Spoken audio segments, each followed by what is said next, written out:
Hello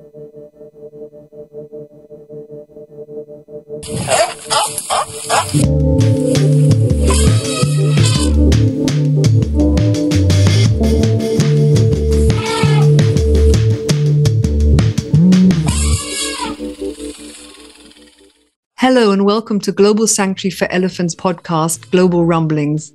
Global Sanctuary for Elephants, or GSE for short, is a non-profit organization with a mission to create vast safe spaces for captive elephants where they are able to heal physically and emotionally, often from very traumatic pasts. I'm your host, Nadia Mari, and I'll be taking you to the lush jungle of the Mato Grosso region in central Brazil, home of GSE's initial project, Elephant Sanctuary Brazil. Currently home to 6 female Asian elephants, lovingly referred to as the girls. Hello everybody, thank you for tuning in again this week for the next episode of Global Rumblings. Let's head over straight to Brazil and say hi to Kat and Scott. Hello you two. Hello Nadia, how are you? I'm fine, thank you. Hi.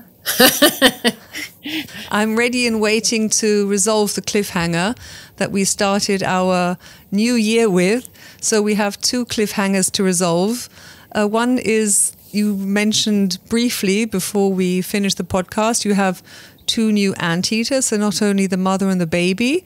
And so yes, and also the eagle. Has the eagle landed? Sorry for the pun. Has he landed? So maybe a quick update on your wildlife rehab program.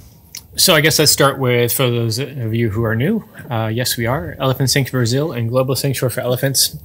And that does not necessarily include eagles, but here in Brazil, it does, because we serve purpose for local wildlife rehab in our state. There's not a wildlife rehabilitation and release program that is really solid here.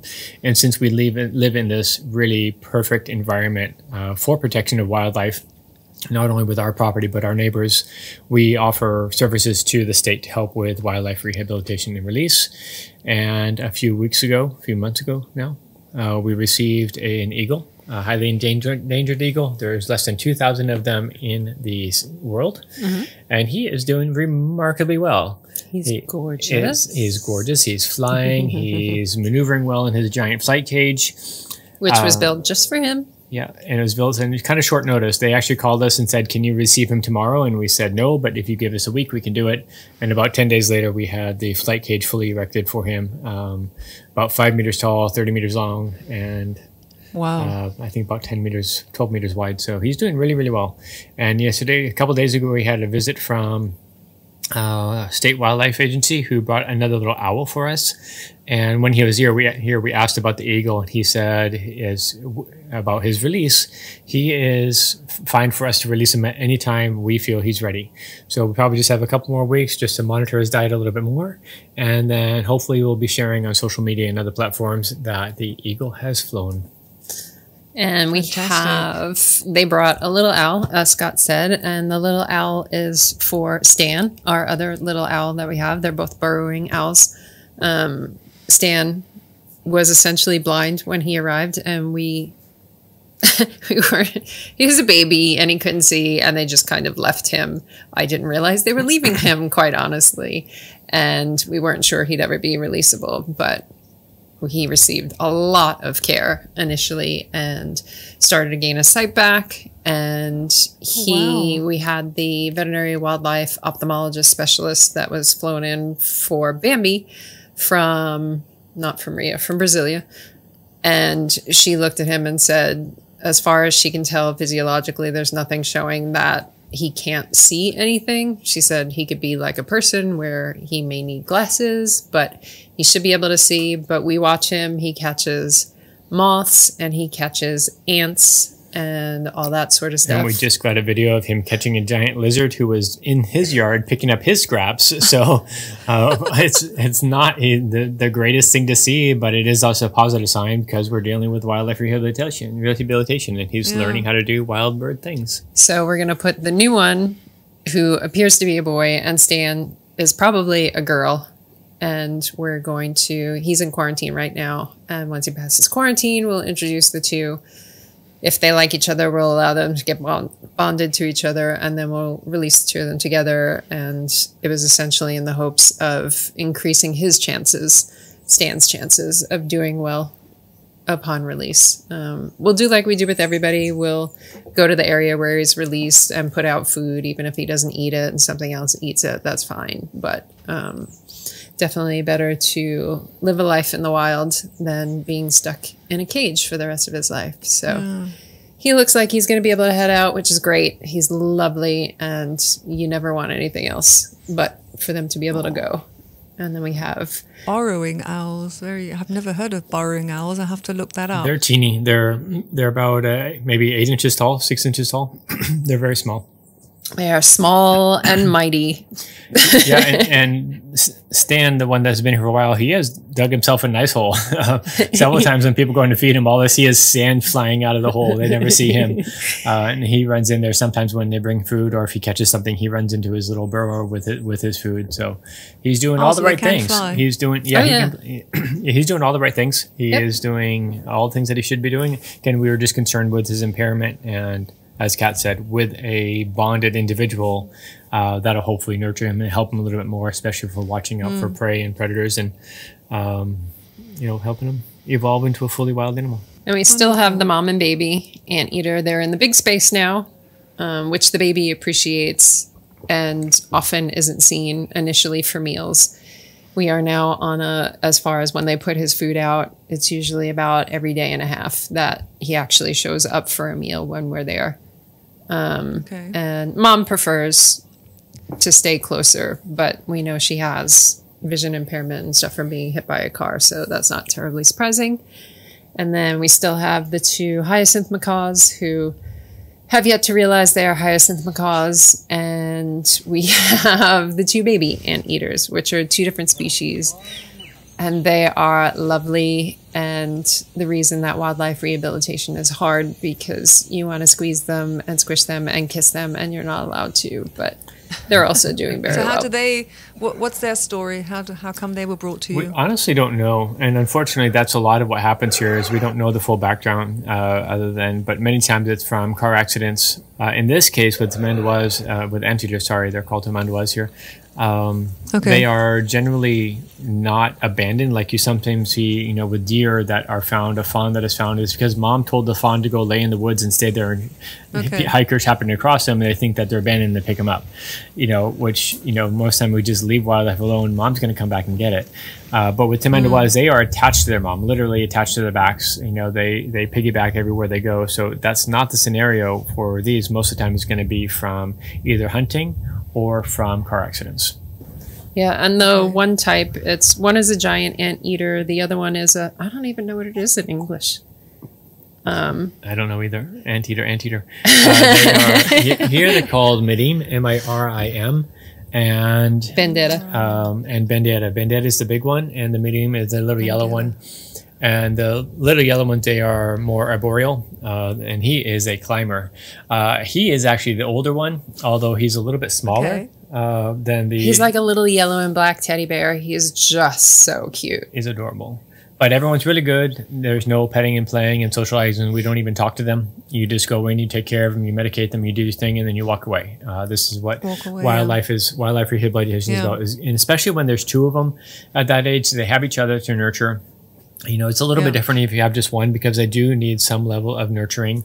At that age. Exactly, early on. Adults are very different, But normally the giant anteaters are terrestrial, and they do not climb trees, at least not often. But this one is learning how to climb because his big little brother, who's older brother, who's smaller than him, or older sister, I think is the female, who's smaller than him, is climbing up in all the nests and stuff that have been built for him. And now the other one climbs up also, and he does okay going up. He has a hard time coming down. So we have a bunch of little ladders that have been built into the enclosure so that he can get down without hurting himself, because he has to go up. But the thing about him is he was supposedly only a few days old when they found him, which for wildlife cuts the chances of them surviving to adulthood significantly. When they just don't get the nutrition that they need from their mom and the antibodies and everything else, they tend to do really, really poorly. So honestly, that he's made it this far is a little surprising. And there's still a high risk for both of them. Sure. You know, they are one of the more difficult species to hand raise, from what we understand from talking to other professionals and talking to our veterinarian here who has worked with them for several years. He said they seem to look good one day and unfortunately they're dead the next sometimes because you don't really know what has transpired. But again, you're starting off in worst case scenario. You know, they don't have anything that nature is supposed to be offering. They're abandoned or found at, you know, a day or two old, and or say even a couple of weeks old. It's still a couple months old. It's still very difficult. This is a species that lives with mom for up to 2 years. So the bigger one. The bigger ones. Their upbringing is a little bit slow. So we still have a long way to go. They will be with us for quite some time. We're working on the next stage of their enclosure because the little yellow one is definitely a huge climber. We don't have a second stage set up for that species, so we have to do a second stage enclosure for him, which will be quite a bit bigger and more toys. Okay, well that sounds does sound very promising, and yeah, I'm happy to hear that all your rehab animals are well. And as you so rightly said at the beginning, for new listeners, you are of course an elephant sanctuary.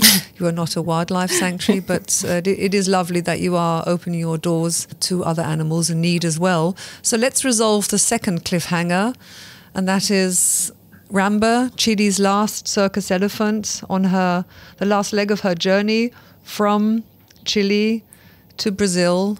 She's flying. So how did you get her into the crate? Well, let's just start off on that morning. After almost no sleep again, we woke up to sunshine. It was gorgeous. It was the most beautiful day that they had seen in a while. It was by far the most beautiful day when we were there.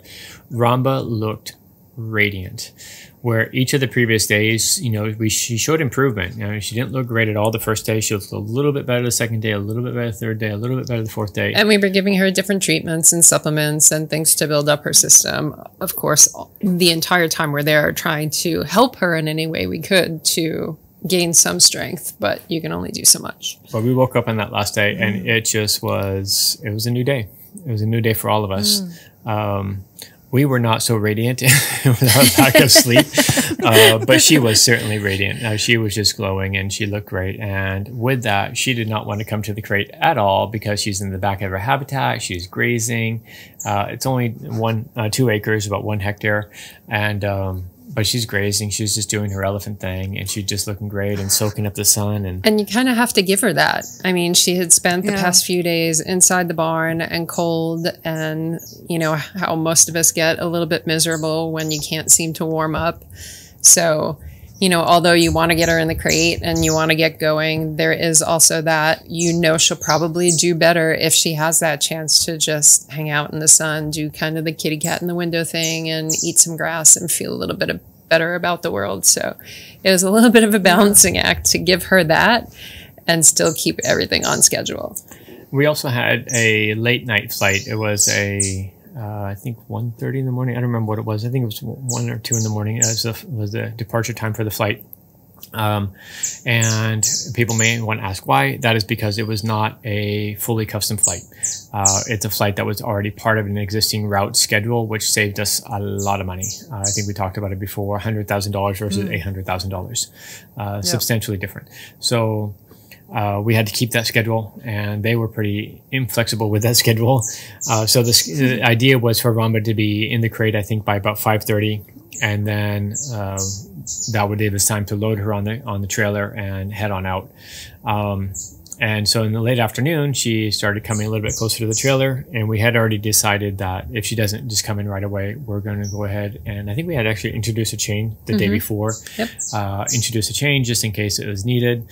She's been on a chain her whole life. You know, the chain itself does not cause a problem. It's how a chain is abused is what caused the problems for them. But chain, in that case, it can be used to stop her from walking away. So she just says, okay, no, I have to focus on going in. Similar to the scenario that we had when we moved her from the circus, where she couldn't walk away. And we talked about it before in the previous episodes. Don't need to repeat that because it is the same sort of process of when she walks closer, you take up the slack and then she goes on in.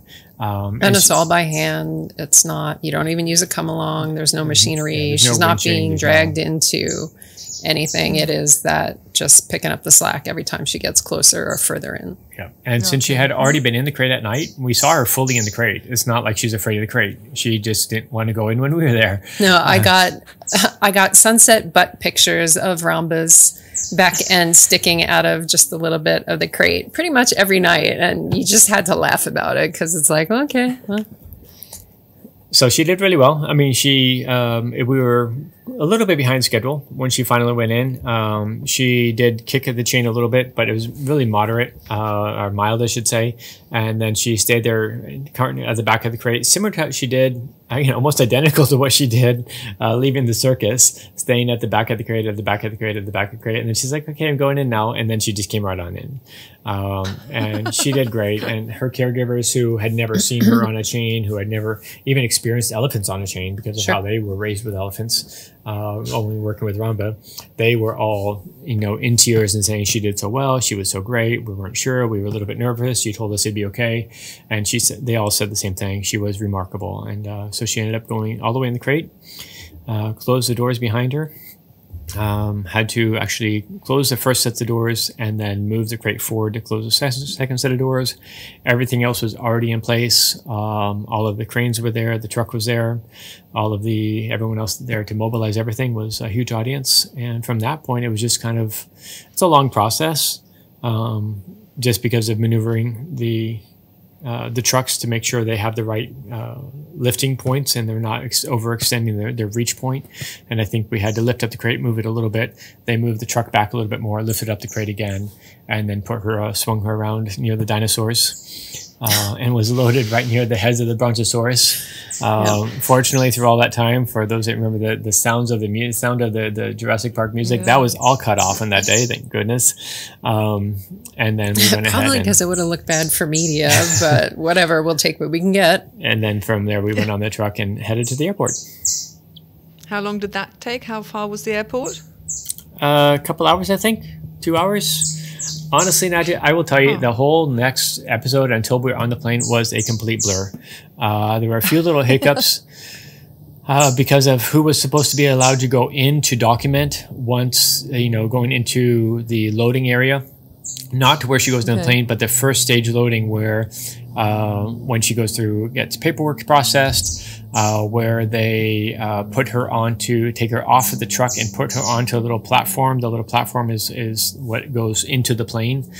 And with that all has to be with shrink wrap and 5,000 winch straps to hold it down and all these different, safety measures and quarantine anti-spill measures. And not a drop of urine is allowed to touch the plane. No, exactly. And while I was dealing with... You think I'm kidding. Anti-spill measures. No, you have to have, the crate has to have a tray that goes underneath it and essentially has to catch anything that can possibly make its way out of the crate. But even under that crate, there's a plastic barrier. So there's a containment, there's the crate, there's a containment system that we brought with us that is a pan, a big tray. And then under that, they have another anti-spill measures, with other layers of plastic. I mean, you have planes that are filled with electronics. You can't have elephant urine coming out of the crate, and you can't tell her not to pee. Hold your bladder. The seatbelt side has cat litter. The seatbelt side is still fashioned. You're not allowed to go to the bathroom right now. So it's a lot of logistics. Honestly, while I was trying to get the documentarians through the door, they moved forward with Ramba, and I thought they were going to be waiting for us. And when I got there, she was already on the little tray, which is no more than 20 minutes, 30 minutes. They were great, actually, at both airports with how quickly they got her through, because we had heard stories about hours and hours and all these delays and anything can happen. And not at these airports, but just in general with getting animals through airports and all the research we had to do about where she could go and so on and so forth. So we were kind of prepared to have all these sorts of delays and issues, and these airports and the people that worked in that sector were slamming. I mean, she was through both sides before all the people were. Shout out to DHL. With these scenarios, there's a lot of paperwork logistics.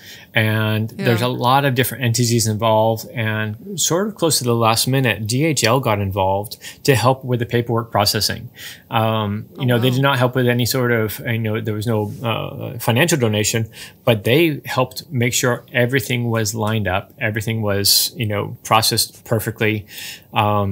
So once she is all shrink wrapped, the bottom part of it is all shrink wrapped and all the food and everything else is there, which she can also have limited food for the next couple of hours, because she has to, when she gets to the other end, she can have no food in the container when she arrives to Brazil. Just like you, she cannot bring apples into another country. Right. So we had she did have some food. Yeah, she definitely had food for the trip, but we couldn't overload that. And we did get authority. She had to eat everything. She had to eat everything. And you have to clean everything out when you get there. So essentially you can't leave the airport without dumping out everything that's in there. And then it's the same thing when you don't fly and you go to the border crossings.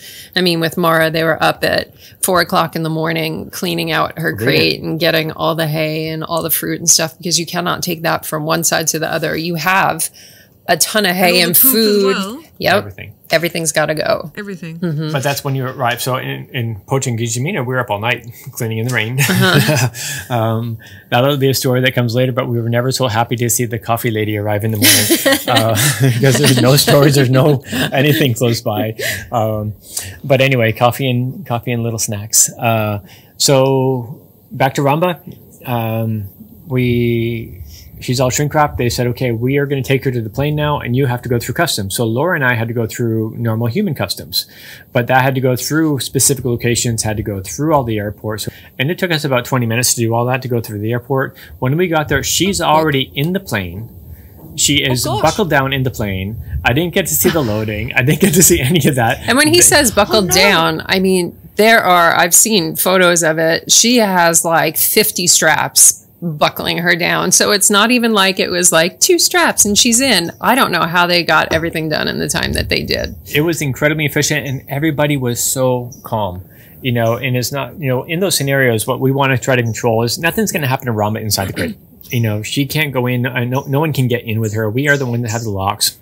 The keys to the locks. We're not worried about people trying to do anything malicious. It's just making sure that everything is calm and voices are calm and everybody's easy. Because of how much they feed off of the energy of what's going on around them. We've talked about it before. Sometimes when you're in a really bad place, it's a day you skip out on working with elephants, because you don't want to influence what's going on with them with where you're at. So having a bunch of people around doing all that sort of busy stuff, working at a quick pace, having them all be super mellow, calm, and respectful is beyond ideal. Yeah, and we were not able to be there for that, but when we did get there, everybody was chill and easy and calm. And I asked the guys that were managing, I said, how did it go with getting it into the doorway? And they said, we were worried, but it went perfectly.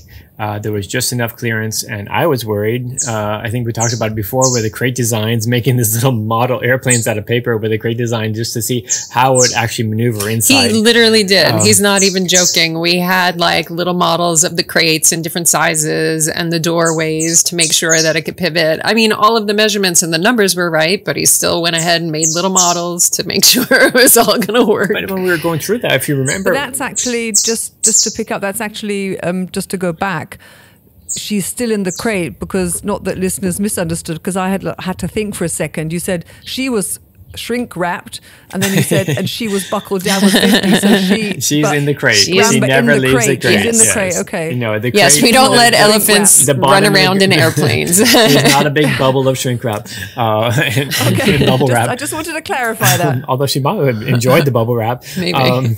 But no, she is completely closed in her crate. The whole base of the crate is shrink wrapped to prevent spillage, but she's tied, comfortably in her crate with food, with a little water tray. So she stayed there. So she was all strapped down in there, and everything went perfectly. They said it could not have been better, and everyone was breathing a big sigh of relief that she was in the crate. And you and Laura got to fly in the plane in jump seats? Yeah, there was, I think, really? four jump seats, so we were able to fly with her. Oh, wow. And they were really great. They asked us what temperature we wanted wanted her to be kept at, and so they were able to adjust the temperature. They gave us our lowdown of what we needed when we go down in there, because it's, there's a lot of safety procedures for us. We have to be accompanied if we go down there. If we need to open anything, we need the pilot's permission. There's a lot of safety requirements for that. We only checked on her twice after all was said and done, in part, because she seemed really chill, and in part because we knew this was the only 3 hours that we had to try to relax before the next leg of the trip, which is going to be more customs, more immigration, cleaning, more PR, more media, arrival in Brazil, all those logistics, and another full day of road travel. So we tried to take advantage of that and get a little bit of sleep as well. Not that went really well, but we needed to nourish ourselves a little bit after a couple of days of no sleep. So right after, so was it very loud? No, it really wasn't that bad. No, it wasn't. It was no different than normal plane travel. Except no chatter of all the people. Sometimes planes get really loud with all the chatter of people sometimes, but there was no people chatter. It was just nice and calm down in there. It was very comfortable. Because you said jump seat, so was it? They're called jump seats. I'm thinking just like a huge empty. I'm just thinking like a huge plane with just a crate in and two chairs. No, if you picture a 747 plane, you have the little bubble on top. That's up in that bubble area is where the jump seats are. There's 4 seats or 5 seats. I think it's 5 seats, 4 or 5 seats there, just behind the cockpit. I see. They're actually pretty comfortable seats. They're like business class type seats, without the television, without all the extra, no one's coming. Cocktails. No, it's the fanciest plane ride Scott's ever been on. They did have a refrigerator with some of the microwavable meals and things of that nature, and lots of snacks and sodas and stuff. Weird. Yeah. I didn't know that part. But I did have a snack in the middle of the night. And where all the passenger seats would normally be, then there's just empty because it's just a empty cargo. Empty cargo hold. Empty. Yeah. Oh, okay. Yeah. Okay.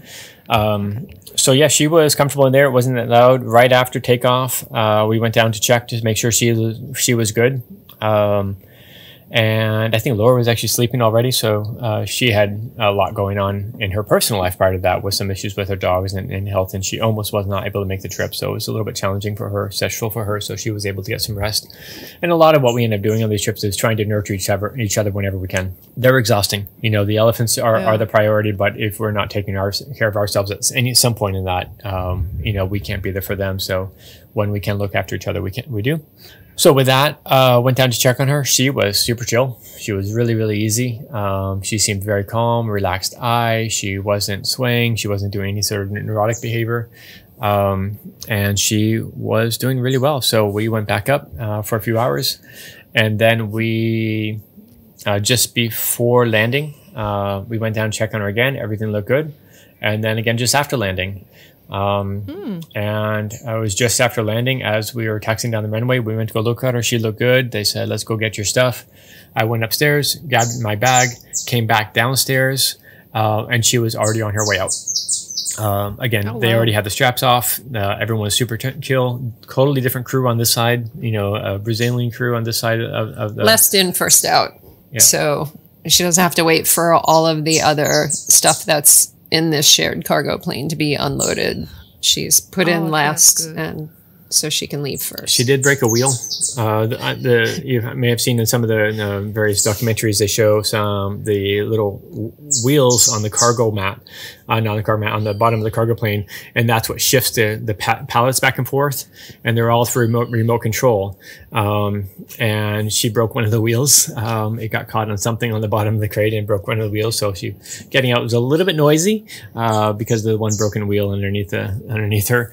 But they never sent us a bill. They never sent us a bill. No. Oh, that's good. But she went out as easy as she came in. The sun was up, right at sunrise, and she went out on the little conveyor onto the little truck dolly that lowered her down to ground level.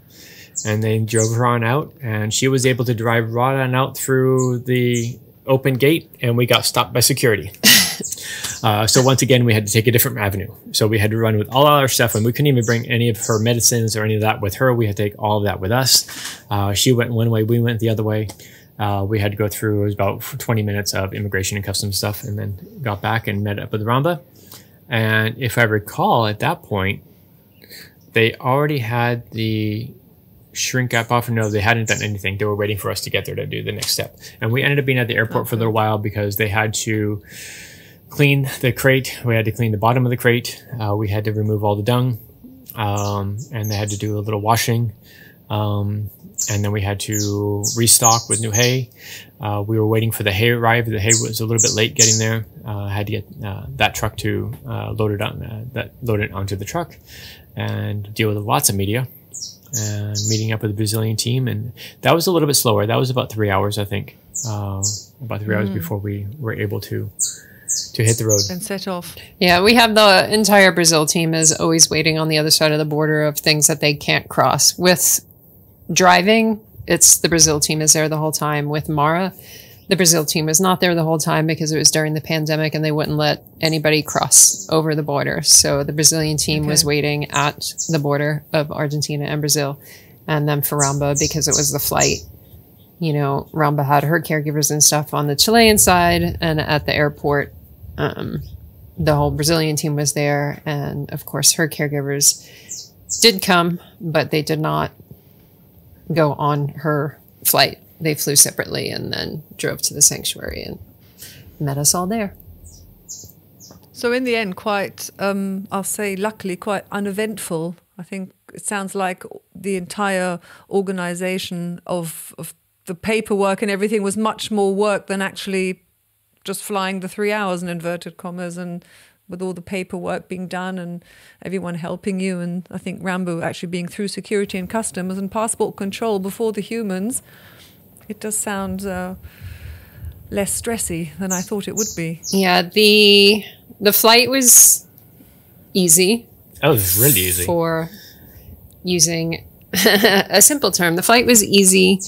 All of that went really well. The airport did have an incident there the day after Ramba arrived, which was a little horrific, quite honestly. Yeah, the day we were on the road with Ramba, we were already halfway to the sanctuary, and we started on the news, heard that at that airport, in the parking area where Ramba was, there was a armed robbery of a plane that had unloaded with guns fired, people injured. I don't remember if anybody was killed in that. I think there were. Yep.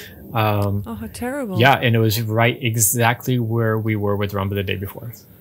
Yeah, they brought in machine guns and numerous people were shot. And it was at the same hour the day before. You know, exactly. Yeah. We were right there. And it's kind of surreal, you know, thinking about all the things that can go wrong. Yeah. You know, you prepare for all these scenarios. But if that happened to have coincided with whatever planned, you know, attack, I mean, how do you know?